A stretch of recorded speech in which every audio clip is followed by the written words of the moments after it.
Kata pakalima. Mano kara fo kulunko. Police station mandi kasate o sate ndem boyta abere. Hani station kilim mawi.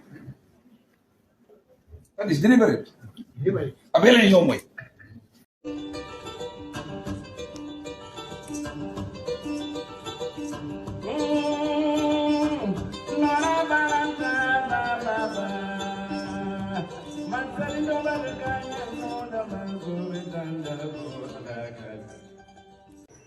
Assalamu alaikum bademolo hanibe bi mbalke Kunkujang Keitaya UDP Bureau nal badem malon Suleiman Jam sina ngal lamoy bayo silfo sonko councilor men gada brikama area council la kuma kanwala Assalamu alaikum badin Gambian kodo assalamu alaikum mo be ni video lamoy la o mo be audio lamoy la alal badi malem Silvo Sonko aka Bayo Sonko Gambia ko yaro banda mul bula mole na because bi dama am fi ka so ka bi nak let me wait people to come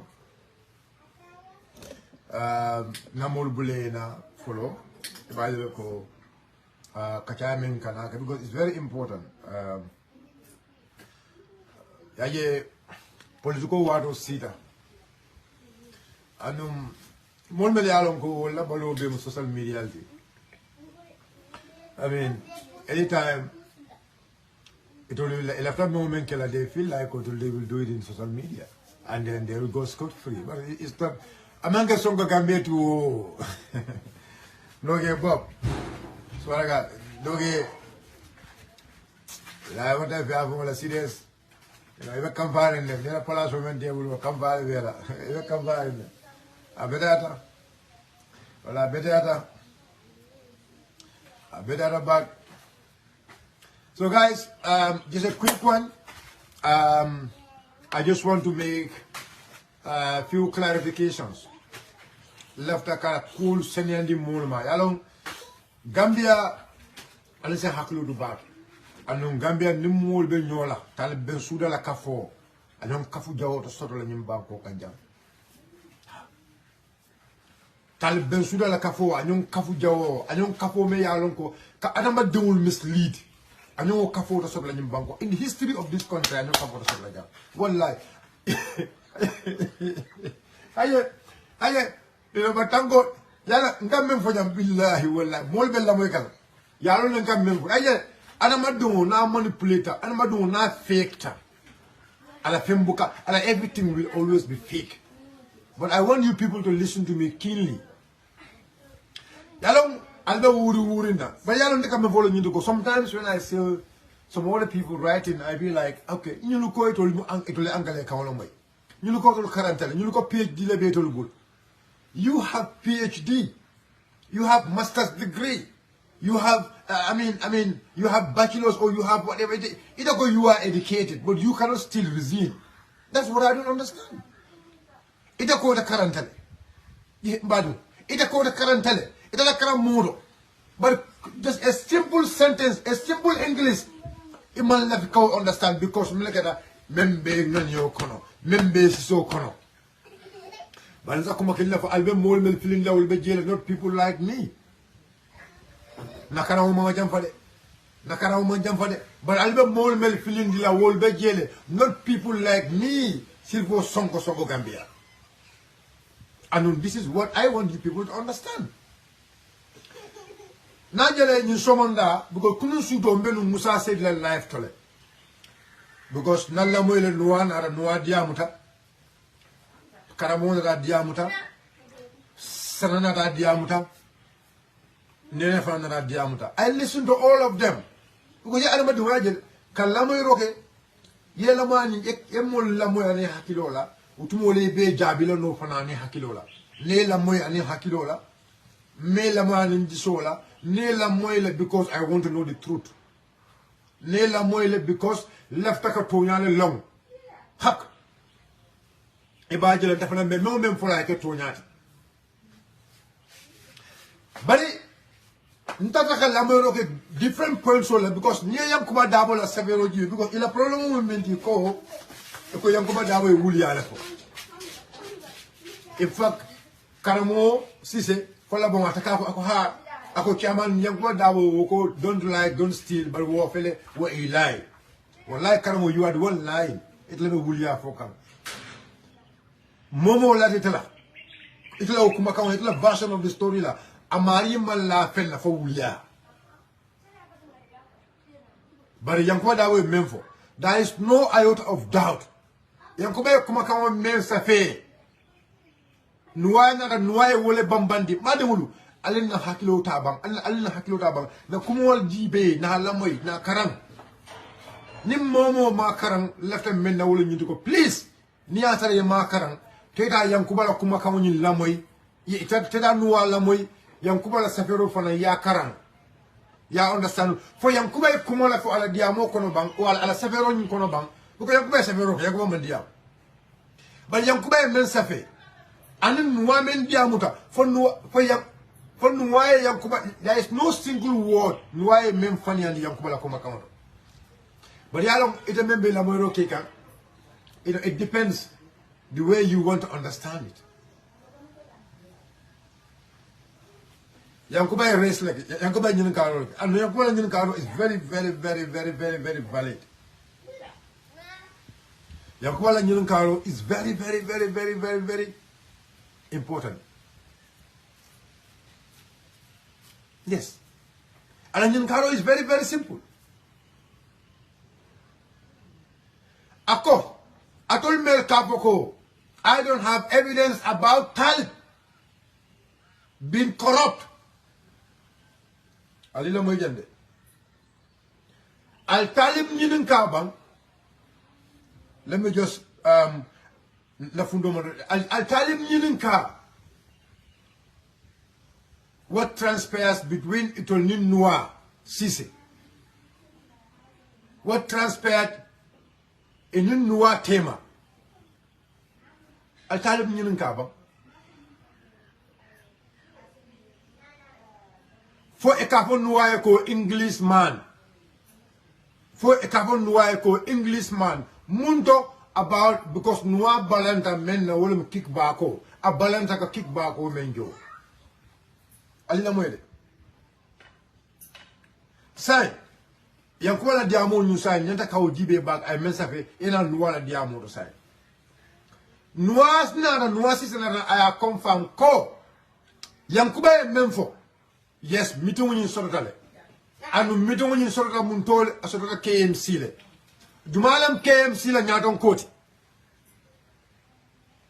Meeting Nuha confirm ko, yes, Yankuba Dabo memfo Tonyalam, meeting in Sorotale. Ako meeting in Sorotale. That is what Yankuba Dabo said. Yankuba Dabo ko meeting in Sorotale in KMC. Between KMC, among KMC from for it. Ako ba altalim nyinin ka. Yalong badul alila moide. Ako altalim nyinin ka. Meng hapunta. Foy ka Nuha ko Englishman. Because abalanta tapale ya menna. Wala ka ba Englishman. Nuha na ko denje Nuha ko. Nuha ya confirm fanon ko ikafa ko ikayelo ko itam Englishman itam tubaboleti. Tuabu jikole betala, angale jikole betala. Nuha yo falam confirm. Why be Yankuba diamo kon? Nuha ya confirm ko yes, meeting mo soto dale. Nuha ya confirm ko meeting mo soto dale. KMC. And then KMC Alpha nani KMC me along ka need sita about a particular contract. Nuha yo confirm 100%. Nuha muta falam ko Nuha yo confirm ko anu alfa mel sida ye tandiro ke ko because ya nyinum kale atol la budgeto mu jelleti Nuha ko to le charge 500,000 dalasi wul talulu so dalasi wuli dalasi half a million talentemo Nuha ko to le charge million talentemo la e kaya ko million talentemo siatale ito la polito mu million if budget is 450,000. 450,000. You go to the budget of world. No sonda. Aka ko buy the budget of world. Sonda don't accept it. Buy the budget of world. Already they told Nuha their budget. But Nuha kabala mol murse kan. Now for them to go ahead. Akoye kaelo ko nyulko na imboeso nying nyanda kala 1 million killing. Imagine ito ko moyo ko atulla budgeto alla council budgeto. Alla council budgeto. Ito ko moyo ko atulla council budgeto. Is 450,000 and you accept. 450,000 and you accept. Amaria accept already. After accepting the $450,000 from you people, after you same people came back, alake molye, al invoice 1 million killing. Imagine, ya lafa, yijela lafaje, $550,000. Iko priyo lafaje. $550,000. Alko priyo lafaje. Nuha Ceesay no, Ate is not going to accept that. Because Atanata la kala banko makoy. Wakita mun told to KMC. Nuha Ceesay loko wakita mun told to KMC. Jumalam KMC la nyaton kodi. Allah hakilo yusba. Jumalam KMC la nyaton kodi. Talib Ahmed Ben Souda walam KMC la nyaton kodi. Is the leader of KMC. Hell. Hakilo. Ni atara Nuha fil Nuha ko yankuba men foto ala mito man soto iba ko wol to ko yankuba wuli ala na den Nuha in foko there was nobody me along go kafa go Englishman iba ko yankuba wuli ala but Nuha men fo jam very clear Nuha ko mito ngin soto ala in KMC and Nuha confirm fanam ko e kafa go dem Englishman net ite bu ko son ka du ko and jang dukola be jang. Let's use our brain. Because Nuha somebody al dukola, that is why contracto ni man continue. Nata Nuha sonta nun dukola no. Nata Nuha sonta nun dukola no. Comme dorka ke nyamen, then nun contracto ni mekanale. But because Nuha balanda dukola la, Nuha manson dukola. Ali la mo hakilo la jande. Nuha manson dukola. So yankubala diamo kono is very clear, 100% very clear. Yankuba e mentando alinyinin karo kebang. Alinyinin karo kebang. Let's use our brain. Yankuba ko alinyinin karo ke. Al Talib Bensouda nyinin ka because Talib Bensouda is the head of KMC. Alinyinin ka. Alinyinin ka because nyim kule me alongo asota jele. Kule me alongo asota jele. Yankuba mafoko I mean Talib le nyinke no. No. Yankuba mafoko I mean Talib le bribe cartel no. Yankuba la kuma is very clear. Al Talib Bensouda nyinin ka Nuha Ceesay la bang about a particular business for a car fire ko Englishman. And Nuha Ceesay na foko let's that particular business ni work it. Let's use our brain. Nuha Ceesay confirm ko that particular business ni that particular discussion on you the particular meeting and I want you people to listen to Nuha clearly. Nuha Ceesay la moy. Nuha la moy. So biri ko nyen nin director dol kachata le na proposal o men dila nte hakilo men dinna wala nin director minul ye mitino nyen soto fo ibele bon fo dol le bari tol ko nyen director dol ni contact le ke nyen ka fay e mun diti son leta okay bari wol dol kam men fo nya wala nyenti ko nimbe invoice o de dala saka 1 billion ako director dol kay ko nibe invoice o de dala It's actually 1 million pour que inflation ke. Ha. Okay. So bring that team of Molio for Nyanko, hang on a minute. You know, Koila, IT budget 450,000 letter. Say, put invoice 1 million la who became all an yard.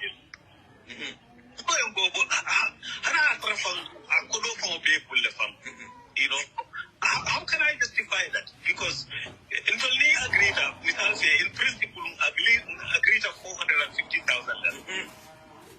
I'm going to buy an invoice for the 1 million. How can I justify that to GRA, Kafoenko, revenue moon collect? Because invoice over raise more sales. Not sales revenue is 1 million, but in actual fact, 450,000 less. So technically, if the tax jola GRA, $1 million. Why would I pay tax on 550,000 may I look on business? Yeah, exactly.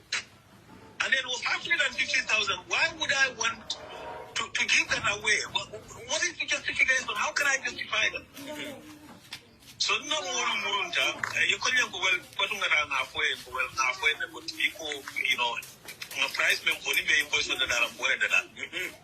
So the Muruntan can I call you go, will do be a general candidate, how can I justify that? What is the genuine question? So Abogo, the Koeko.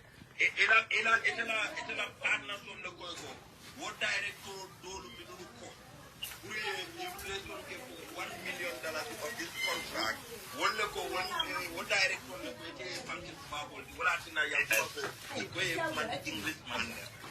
yeah. Okay, so now, so you all hear it. Hello, billahi wallahi tallahi ñin talib ben suna kafum kafu yow balet yajale because nuwala ñin instead of you nuwala audio nuwala diamo ñin ya record ya janjandi because ya lonno membe kere because Musa membe interview keka Musa ya lonne the angle ala taka nuwa sama damen Musa knows very well so because ila interest be damen to wala ñinde ko il a interest be diamond is very clear wala ñu ko because for talib be jela bam for talib man raji hey alta talib bon la noji and I'm going to give you an example me example le folo jang and then mol mel bel la moy kan ibalu nan ka diamond fo the responsibility of a leader of a council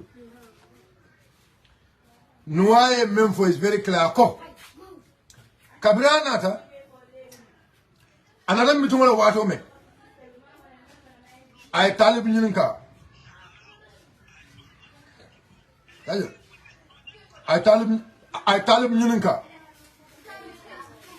adina ma ñaklo de ay talib ako kabira nata après mi dund la ay talib ñuninka akoy mina fay e kay ko talib e errors le soto we all know talib hey we all know talib and I am telling you atol mel yalon ko albe pata kam ngale ko anim molbe ñol al mol long natol ya mena no atol ben to den no le al kalfon nene le I believe before nuanyol kana 5C energy 5C digital tax collection ndele samba to introduce them with KMC okay I remember that was in 2018 or 2019, 5C Energy. 5C Melianongo, the first digital platform in this country. 5C Energy. Ndele Samba. Ndele Samba KMC. Billahi wallahi ta'ala. Kabim ne Samba KMC. I went straight because Talibia, you know, when you want to see Talibia, you have to book an appointment. Take an appointment on the book with the protocol there. Bakurubo Silla. Omar Jawara, abe Canada right now, Bakutubo Betara Lamoikan. I booked an appointment with Talib because I want to bring that system in KMC. Left a system was in KMC. When I came, I went straight to Talib's office because he's the mayor of the council. I mean, and then I explained him everything. Kabinabe explained kabina fungo nyimbe explain ay later kabina fungo nyimbe B5 kabina explanation o nyimbe kay pareta akonyo ko after akala protocol ko take these people akala protocol ko ñun samba IT department akonyo go alta IT department ale presentation okay at the IT department ndada IT department kabinda IT department we do the presentation the presentation okay at the IT department since that day when the cabinet presentation okay they never get back to us. We've been following them, we've been doing follow-up, they never get back to us from that day. Nadana Minamoy about that contract. Nadana Minamoy, the same digital tax collection on make the same digital tax collection on make you know, I don't want to, because Musaba is somebody I respect very well. And because of his name, I don't want to go deep into that, but because of transparency, I'm being followed. Now, digital tax collection ko Musaba resigned because of there was an alleged audio, about talking about that specific contract. So, moment can I come from ha, Ndola Council, contract mayor have no business about the contract, it's only the contract committee, then you don't understand. Musaba is a deputy mayor. Musaba is not a member of the contract committee. So why did Musaba involve? Musaba involved Melo Kita Woodland to Nyadile. Musaba involved Mokiti because Musaba was deputy mayor, and deputy mayor is not part of the contract committee. So I made Musaba see. Made Musaba dalbin do contract kono for audio we for record la. It's about responsibility. Because Musaba is about responsibility. Talib is the head of the council. Because of Yemo Kanodon, because of Iba La Patiodo, or Inabe Nobel. No. Me, if Yankuba did problem, Niyankuba did wrong, Bafla wrong. Niyankuba Kukeme Alonko is wrong. Wallahi Bafla is wrong. But this particular team member, Fokang, thank God, Nuha and Nuha Ceesay, and then still I want you people to listen to Nuha. I'll know along my answer. Because Nuha Diamo is very important for Gambian along way. I'll never know again.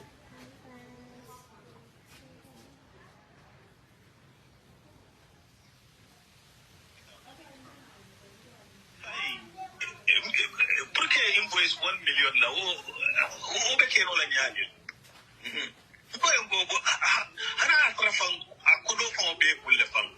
you know, how can I justify that? Because in principle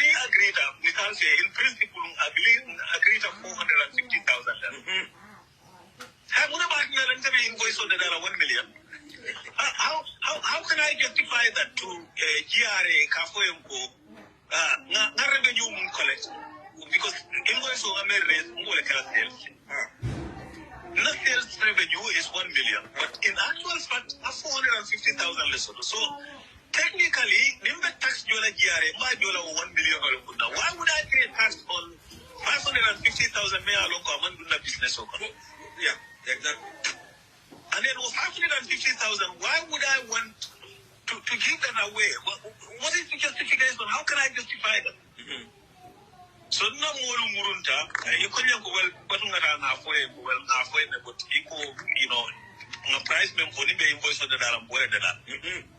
So the murunta can I couldn't go will do be a candidate waiting if I get to our way, you know, how can I justify that? It's a genuine question. So Abugo the Koiko, it's a partner on the Koiko, what director do Minuko? Inflation for $1 million of this contract. What director funky to Babel, the Englishman. Good. So this is the point. So yeah, young Diamo Conofan Kapogo Englishman. And this is what you need to understand. Young Kubaya for a statement of Englishman. Nuha Sondako, yes, Ikailo Englishman.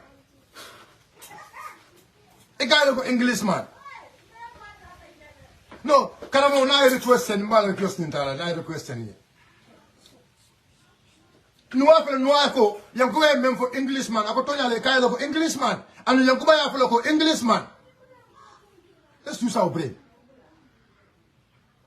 Yankuba Diamo better than willing to go. There was an attempt of corruption in KMC.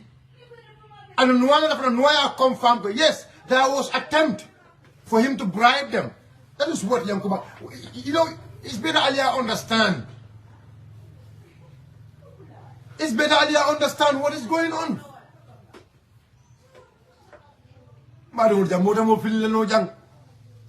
Nuaya Diamo is very clear. Talib is the head of KMC. And the Nuaya accident left and Ferko. Kabranding mo daratolu o manager solo ani mitu soto. Kabra futa daje ko kabra futa drom ay ñun karo. Akoy ko mayo le kay ko mayo have an engagement. But ntolbe mitu kala after ni mayo na mba brief la mba inform la. Because he's the head of the council. So if they brief mayo, not that a mayo briefly, for example, mayo should now act. And I believe, Pro that told BSC, yeah, Noah all the way from the UK. You know, the story is, you know, because this thing we don't want to go deep into it. We know all what happened. We know all what happened.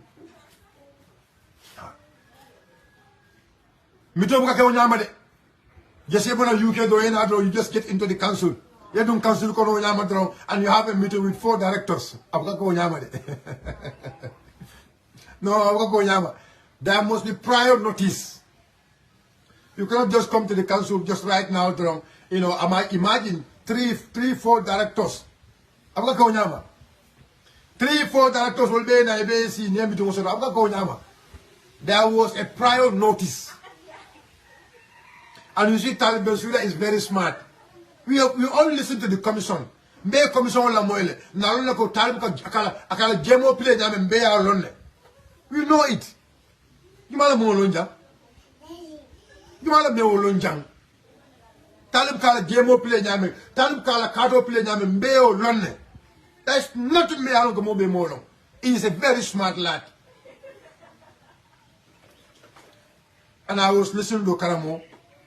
Abe wurla.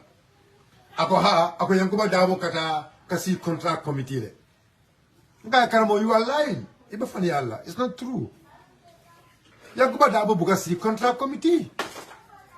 The contract committee is there. Yalom promote KMC. Ikatwa fula molyo ko itolu. They are the best council. They have the best system. They have blah blah blah blah. Hey, garbage. Garbage. And I know, let me tell you the reason why garbage. You all know Talib Bensouda in 2018, 2019, 2020, Talib Bensouda is the Facebook master, PR master. PR master. So, you know, in a problem you know, we become a council. You know what he does? Yankuba Dabo Kabila Nata, he makes sure no member is transparent, especially in terms of contract. Yankuba Bukasi at the contract committee. Yankuba Kasi Damendo, senior staffs. Senior staffs. I can see all the senior staffs meetings. The senior staff meeting, if he's invited, he comes there and they have head of committees and senior staff meeting. Head of committees and then senior staff meeting because it's an ad hoc committee. Me alone go head of committee because committee member council kon ila nyaton ko the head of committees and then senior staff so the head of different departments, and we can meet normally every month to know what are some of the issues. So for example, a meeting like this will happen to the mayor of the council is telling us he was never aware of this. 4 managers. Manager none. Or 4 directors will let's see the will investor kachada. And they discuss the mayor alone, they have interest in that. Mayor ko ataman fen kala mudo. Mayor ko ataman fen kala mudo. But mayor does not want to take responsibility. As a leader, you must be ready to take responsibility. Nyaton ko foye pare ka responsibility ta, but talib bensura ka bon responsibility la. Ngoy ko ite just local council, ite ka bon responsibility la local council. Jumale nyabe mala kay ka banko ditela. Go, yalo na ko ele ko na J5 samana e mon J5 na yalo pa edle mun le mentor. So na J5 nyinte tele ngoy J5 samana e mon so kan J5 dinna na ke bale nyindina. Na ke wala nyindina bigawo jawle wala nyindina nyin J5 so sa ngay ni lamba la pa dinu na ke wa sa ngay sa ne J5 la drum J5 la.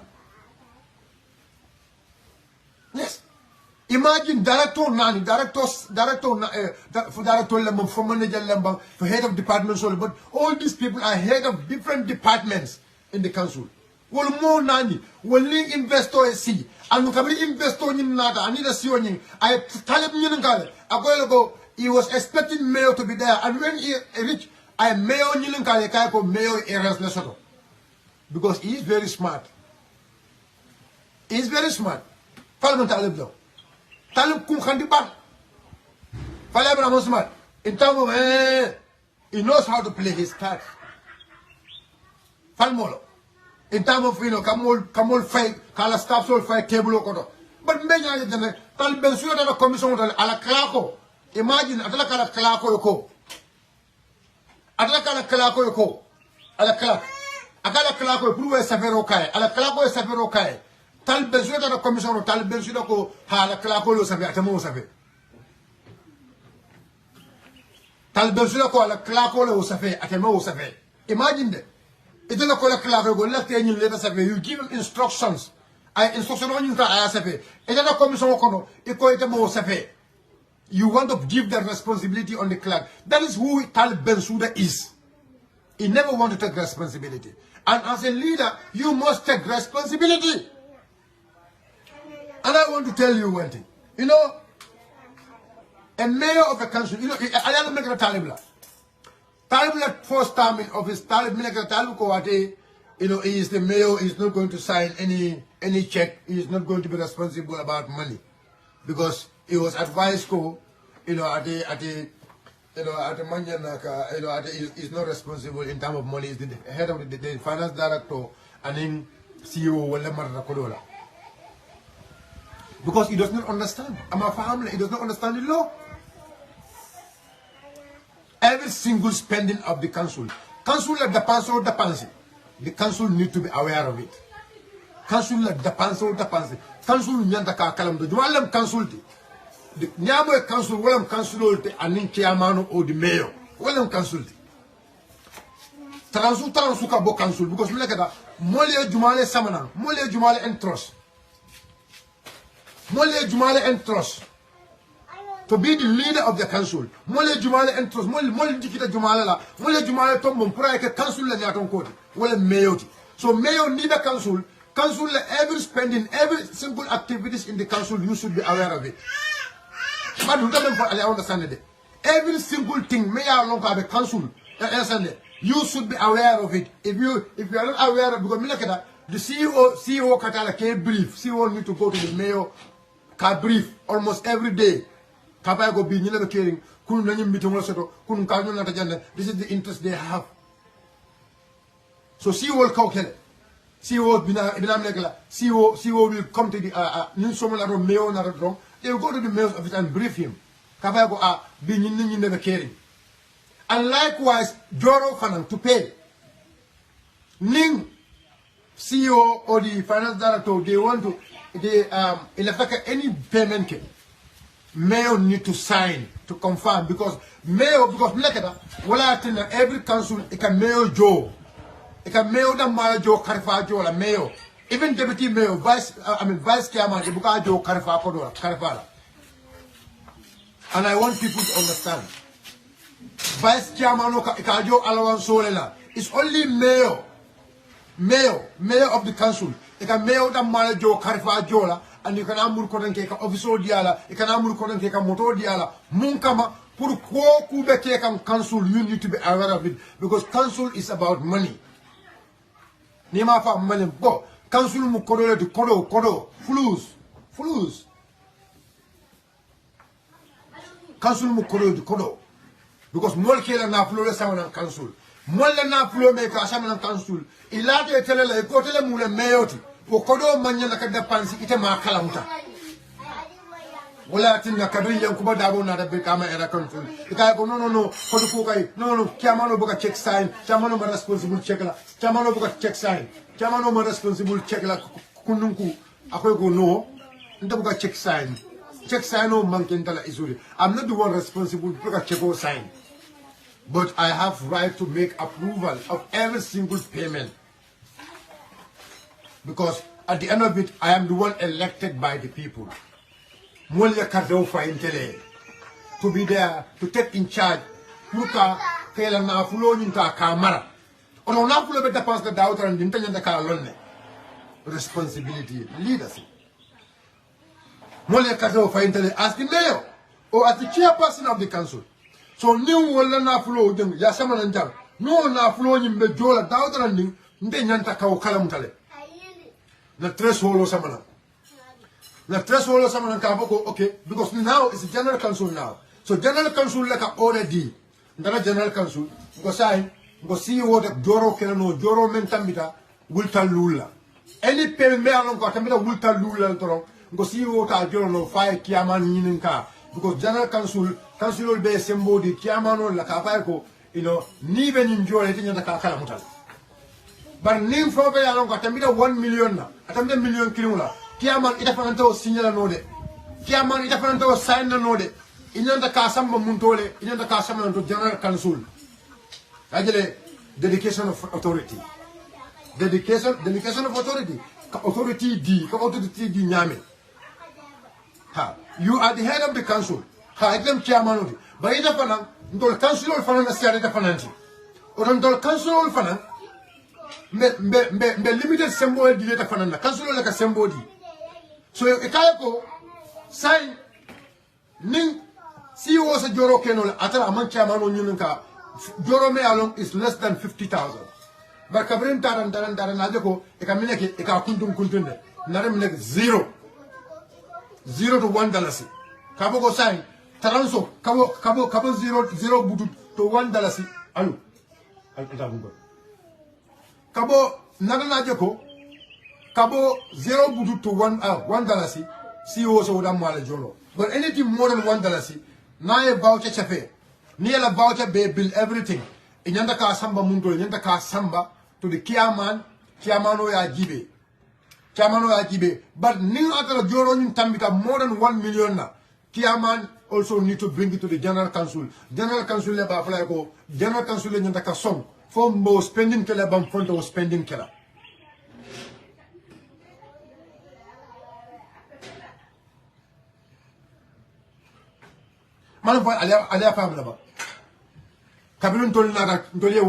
So responsibility iman ke mail to toron pour comme katara sirim official kono no imam mail for responsibility wala tinne ye official ditala wala tinne moto ditala wala tinne ka fuelo dila e buka moto di councilor la e buka office di councilor la official be a different word or letter but niya je te ye official di la council kono ye moto di la council kono because of what responsibility but mail talben suda buka son responsibility la talben suda buka son responsibility la but mbena de la commission do aka responsibility ni menta aka di aka everything aka put ala staff so la kam as a head of the council council nyaton ko ite ka even simple thing ika responsibility ni sika ika di ika fay jumala kam ika fay ala staff so kam as a leader.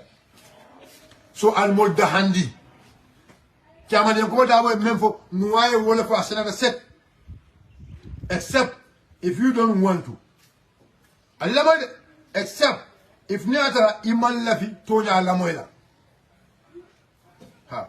Niman Lafi Tonya Lamoela, it's no problem. So nyundula nyi albe mento alapo talibe finti. Yango bako al talib nyuninka. So talibe finti afamole ko ate he never meet. You know, yalo let me tell you something. Talibe yalo membe kering. Yalo Nuha, okay, Nuha because Nuha is very honest. Nuha laga diamda. Talibe finti mole afamole ko he was never brief about that particular discussion. Not karamode. Taliban suda finti mole ko ayapo mole ko ala staff solo ala senior staff solo will not brief about any meeting in Nuha. I don't want to go deep into this Nuha issue, but one thing I understand, Nuha la tando Nuha kena molti me ya lonko ala kende ya because Nuha ka diam about accountability and transparency. Nuha ka diam about accountability and transparency. It is very good that practically, pour Nuha, me ya lonko ka diam accountability and transparency la, afele ayo jikole bara.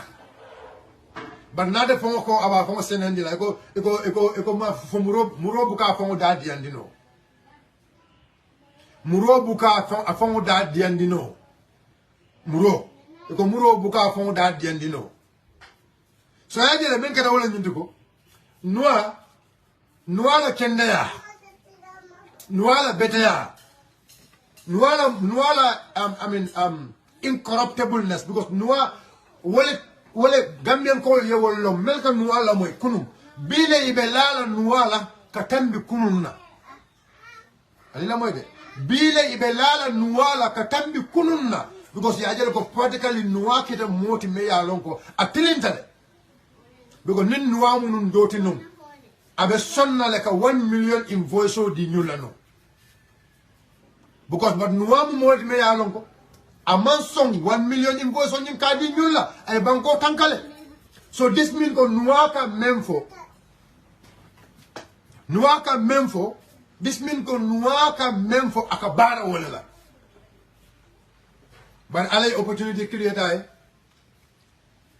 afele bi Gambia bebe o fokang ko Nuha came single ay kanandi men na wala nyundo 500 almost 500,000 I came to call safe in this particular business. Who knows the other businesses all melkeda?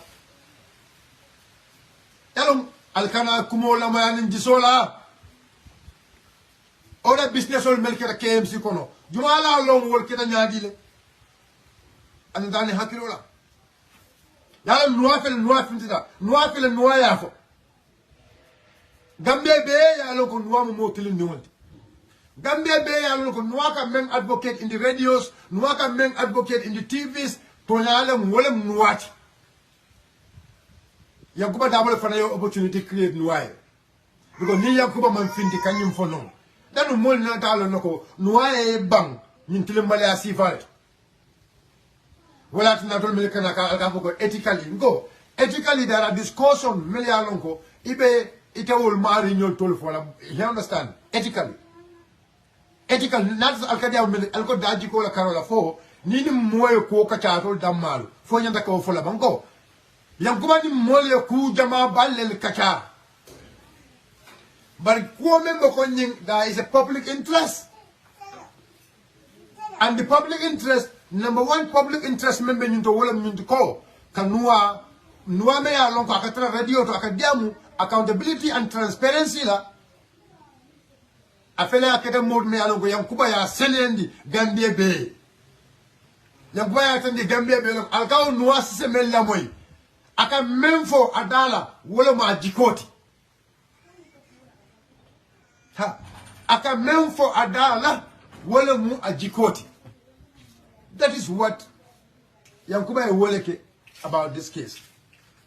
Alkaw Nuha Ceesay mella moy membe kere alkaw mella moy je ngo muna alialo noko ni Nuha Ceesay adana KMC la molu KMC me yalo ka be talib ben sula la koto ela do kulalu e koyo ko pour ni Nuha ka funyo kam ka KMC domo 500,000 wuli keme lulu anin fe but Nuha balanta Nuha ko atada kele Nuha ka to kela Nuha ko is not going to do it.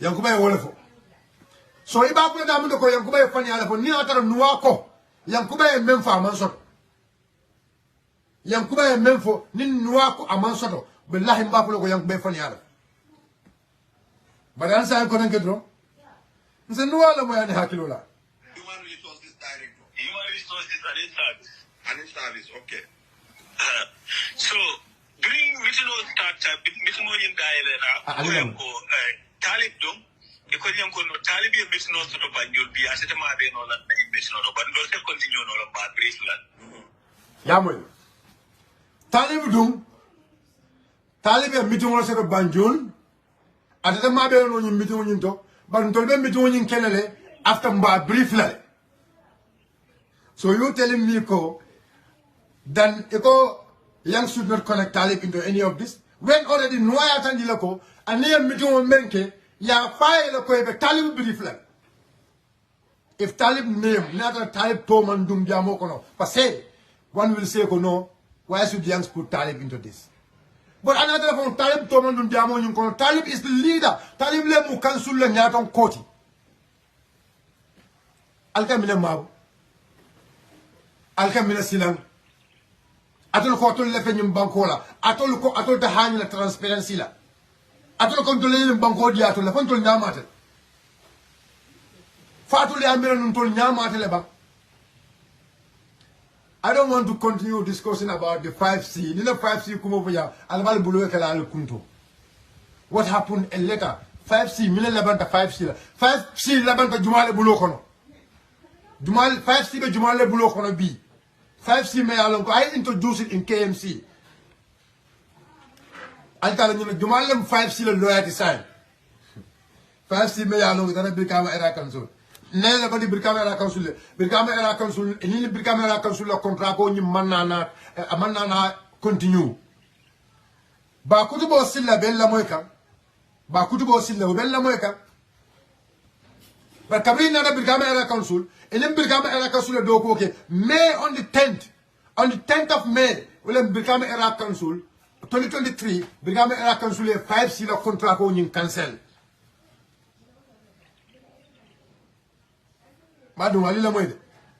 Kabri ya cancel. Jumale na ke 5C la loyalty. Jumale 5C la loyalty in the Gambia. Wala nankala ko atul malum al malo ali min mamandi. Jumalam num ba kutubo la loyati jumale ba kutubo bay jumale atina ba kutubo ning jorom zero fo wol kuntuta bi zorom ning jumale be do ko wala the Belgian guy me alonko he works in Angola anin jumale be do ko wala bi hey alkala so mo leta wudulato malaf taala wudu bugo nin ko bita wudulato do I mean that is another topic billah wala gamen gol ngam fali al malong I know these people na ñu lonne and me diamo ke ka ko jawya hey I have no iota of ndamang any interest or moye ba kutubo silla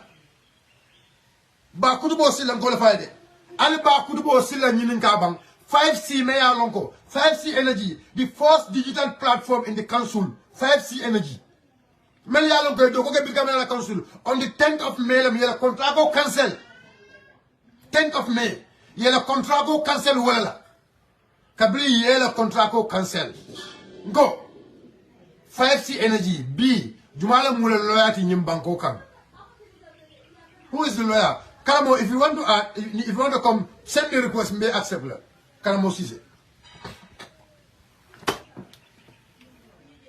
5C energy Jumala mula loyalty B. And then Jumala be do ko la B. That is another topic. Mina wada fananle. Ya ba kutubo bay. Ba kutubo le o samananja. Ba kutubo na do ko nyinke. But ya ba kutubo yo ya 5C hijack ba kutubo bulu nyum banko la kanjam 5C energy. I don't want to go to Malam kana other companies also. Alors, there are other companies me along go you'll find they hijack le. There are other companies me along go more level samana nyum banko kanjam. But today those companies are hijack. Your company hijack will bulle. ali da haka moltonye ali da haka moltonye al katara victim card nyinola ali da haka moltonye mol fane jamala long nale jamala long mole jamala long ali fitno bula ali da haka fane ala mol kan because nal mom fane ala yankuba kan nun danu nyim diamo be kala bon ali fane ala yankuba kan fane ba ali wala kan because I left the car ning lo usul dawo kuntundi because atoliya jelo ko talib is finished. It's finished. That is the case. Ali da haka fanya la mol kan mol ya ku jamal long go the insurance company ni jumale insurance company ni sama na nyim banko kanjang jumale insurance company ni hijack that insurance company be jumale bulu go the young man from Malaysia Mayor's insurance company in Samananyam Bangkok, the insurance company was hijacked from the young man in this country. Biwa insurance company be Jumal Lebulu, who are the shareholders. But then also Mandala Dibde 5C is hijacked. Yeah, 5C hijacked from Bakudubo Silla. Another young man, Mayor Longa insurance company Samananja, where insurance company also is hijacked. Probably I understand the way it's about the system. Namul diamuta ngo nal ko molian day alko peace alla peace maintain the maltema no jumo man si do leja 17 past 1 do ka sali you know quarter past 2 le so mita jumo do le maybe be programme mo banna go already on them self ballot de ka sal jom to la janen ka si television fondo dem self ballot so na saljo mu dale saljo be mbala be pare inshallah na tatabo be la mbala so nim by maybe half past inshallah be programme ni soronale na tasaba yota na bol kata jamo be mbala jamo is just 100 meters from me dem sir mbala kasi dawto ni ga misima ya cool I understand so yeah so apra I understand ali fata moluma ali fata yankubama Yakuba mantara kalma ba alkan ni ke nan la victim card but now na be men ko albe nu high play ni kan because recently you know and I want our people especially the UDP code alkana song don't let these people to undermine you alkana song yalla hakilo tinya ila intentional be mu wolati kal hakilo tinya ila intentional be mu wolati war mo kana song yalla hakilo tinya Come for long because yalla membe ken ñum commission be yalla long ka fintine ten ñu le long commission ñun to ñu le yalla membe report ñum bala ko be tembo men ko no na understand ko e ko na ko abita kiti dula na wolof e ko na ko abita kiti dula mi len na ko abita kiti dula ne ata ko mon ke commission ñun ko no mi na ko akoy bida kiti dulad na ko abe boyos aba mesolo ko abe boni na ko ni aga ba sambala kiti dulad na la fo na ko bida kiti dulad mi na ko bida kiti dulad na ta na nyolu malon kom na malo membe di bodo ba na ya lo membe di bodo ba na ya lo di bodo men sape so ya lo le membe caring ya lo what is happening now one one, he left that they want attention. Pour more attention about Ilaning Congress. And pre attention also, the only person is a member Omu Yankuba doubled. Ha. Because Yalo Konia my Fania farmer, he will never Abuka Moki. Yankuba Buka Moki. Yankuba Buka Moki. Yankuba Buka Moko, Teta Kari Gabi, you know, Yankuba Buka. Ndako na kasongo la kama chairman ngano ko le ya blendo ko jabi ako no ako ino so nite o jabi how ite be kumo jabi le non te no nyaadi ite be balori ndabe malala ndabe yela nyabe malala e ka funyo ko you know e ka funyo ko you know I mean I have to leave this to you ako you need to do anything for that you are the one who is going to take the responsibility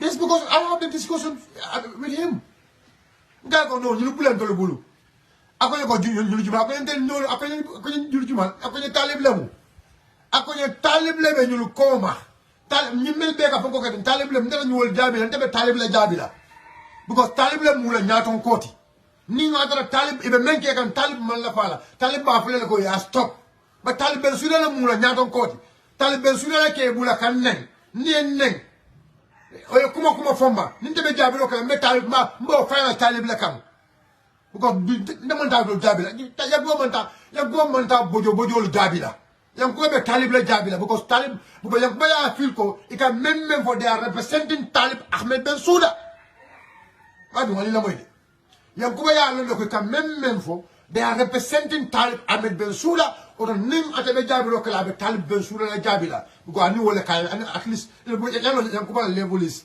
very high above Talib yang must sit and think for himself. Talib Bensouda is AI, artificial intelligence.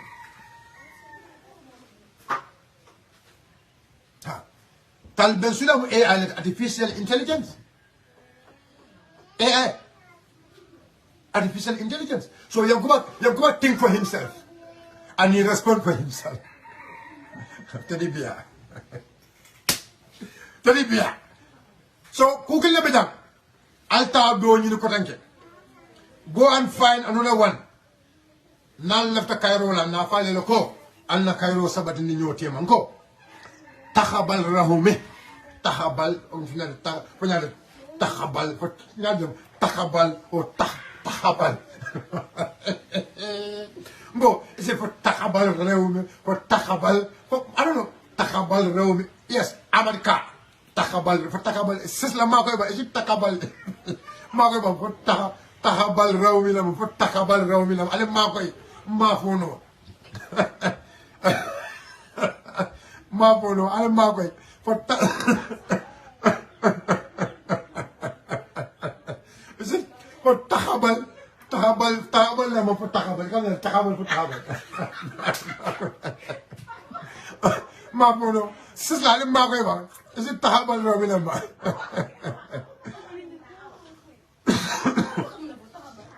Tahabal, is it Tahabal number? Come on, Tahabal number, come on, Kalo, Kapolo, Tahabal number. I mean, Tahawal, the Tahawal. No, I want to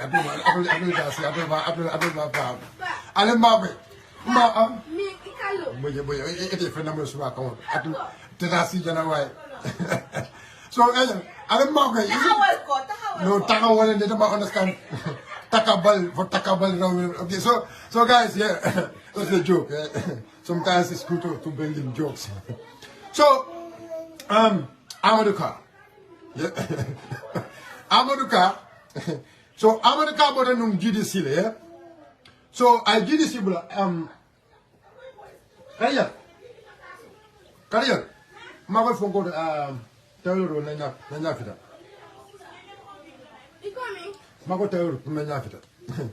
So, sometimes it's good to put it here. Sometimes, I mean, you know, yeah, so, Tahabarom, so, Amadu, you know, so, about the GDC, about the GDC, I mean, I thought they call their own movement of form. Okay, Tabahal, thank you, Kalilu. Tahabal Reumi, Tahabal Reumi, thank you. Atul Malong, Tahabal, Tahabal Lemu, Tahabal, thank you very much. Tahabal Reumi. So, even in GDC, Adana Fosu movement olo. Rakabela movement olo is only concentrating on his movement. Yeah, the baby,